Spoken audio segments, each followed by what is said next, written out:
Hi, I'm Jennifer Joswick. And I'm Bob Isaacson. Today we'd like to talk about handing in your first essay. Jennifer, what's the first thing they need to think about? Well, the first thing we see on the paper, Bob, is actually the title, right? Mm-hmm. And you really need to make your title something that's eye-catching and interesting. Whatever you do, don't use the title of the article you're writing about or the short story you're writing about, but make the title give some sense of the idea that you're writing about. Put an idea into your title. Wouldn't you think that would be a good idea? I think that's excellent, and this drives me crazy when students don't check capitalization or spelling in the title, because that's the first thing I see, and it kind of gives me that impression. How should you capitalize the title? Well, ordinary capitalization would be the first letter of each proper noun or common noun. If it's a preposition, you don't need to use a capital letter. So capitalize big words and leave small words like prepositions uncapitalized. Or articles, yeah. And of course the first letter, the first word should be capitalized as well.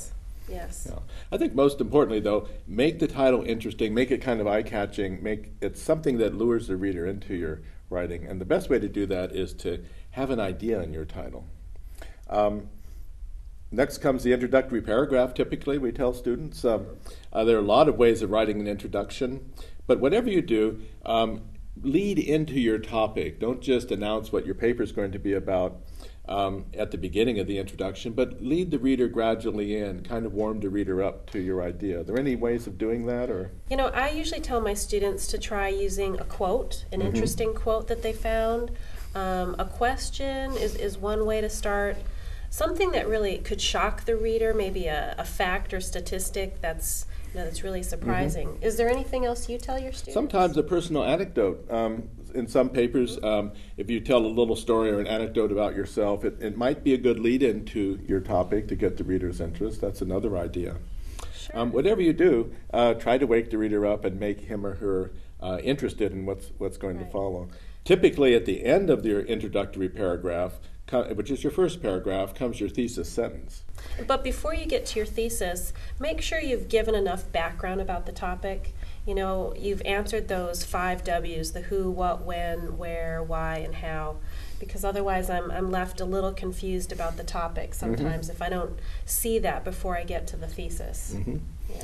I like to think of a topic sentence as a very explicit sentence as to what is the main idea or theme in your essay. What is it that you really want to talk about, and what are you going to continue to talk about through all the paragraphs in your essay? Exactly, because your thesis is going to relate to every topic in each body paragraph after that. So it's critical that your thesis statement is clear, that we have no problem finding it, and that it relates to everything else you're writing about. Another thing is that you don't want your thesis sentence to be too general, so broad that your paper could be about absolutely anything.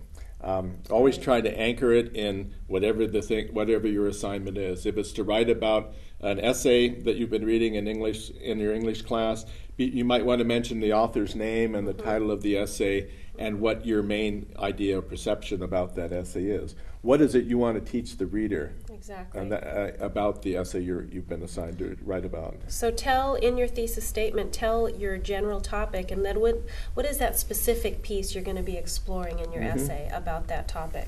Yeah. What is your point of view on it? Do you agree or disagree with it? What is your angle of vision when you get to writing your paper? Exactly. Of course, the next part are the supporting paragraphs, what we call the main body paragraphs.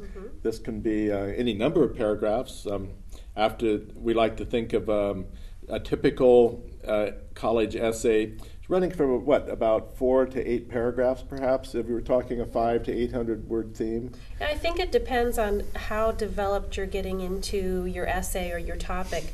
If it's a shorter assignment, then maybe 3 to 4 body paragraphs would be sufficient. But if you have a really lengthy topic you're dealing with, you may have to go into 6, 7, or 8 paragraphs.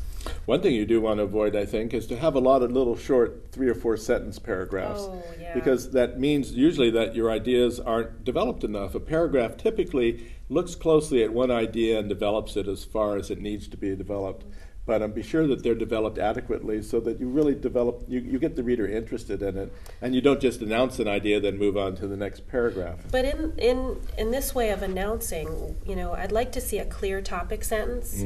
A transition signal at the beginning also helps me know, okay, what order these paragraphs are being put in sometimes, but definitely a clear, general topic sentence, not a lot of detail, dates, or quotes in that topic sentence. Do you agree?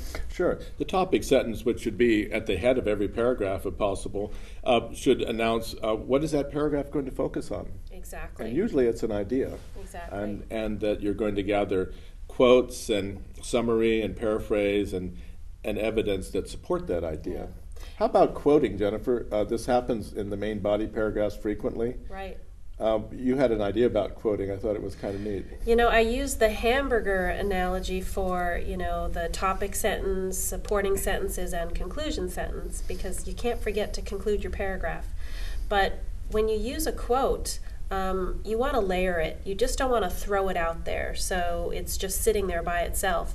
You have to kind of introduce it with, one or two sentences, then give the quote using, quotation marks, and then you want to interpret that quote a little bit and show how it's relevant to your topic, how it's relevant to your thesis. Very well said. Whenever you use a quotation, it should be a three-step process. Announce that you're going to use a quote and what the purpose of the quote is, quote it accurately, and keep the quotes fairly short unless there's good reasons for long quotes. Try to keep the quotes, fairly brief and succinct, quoting only what really needs to be quoted, and then spend the vast majority of your paragraph, perhaps 80% of it, if not more, analyzing, discussing, showing the relevance of the quote, or moving on to another quote and examining it. Yeah, we need to fully understand why you're using this quote to support your topic or your thesis. What's so important about it that you chose this quote?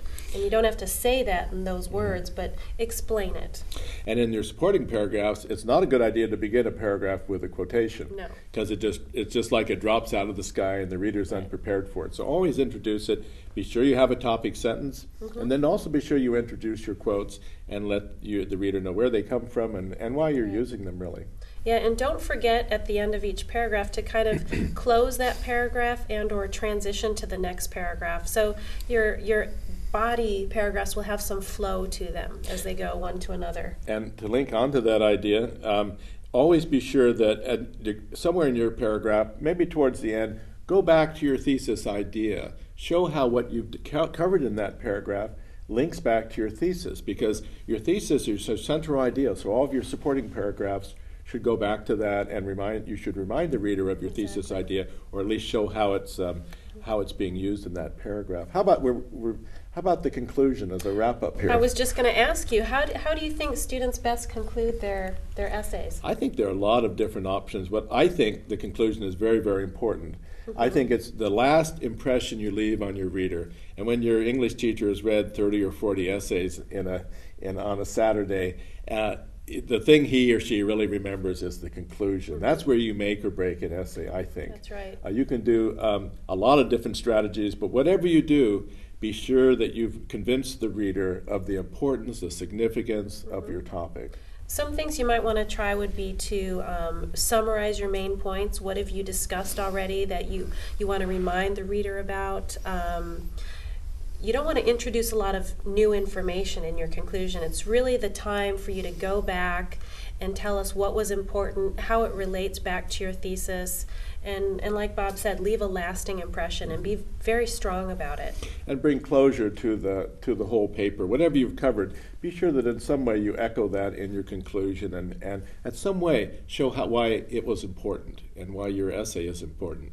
Yeah. Thank you very much, and good luck with your first essay. All right, thank you very much.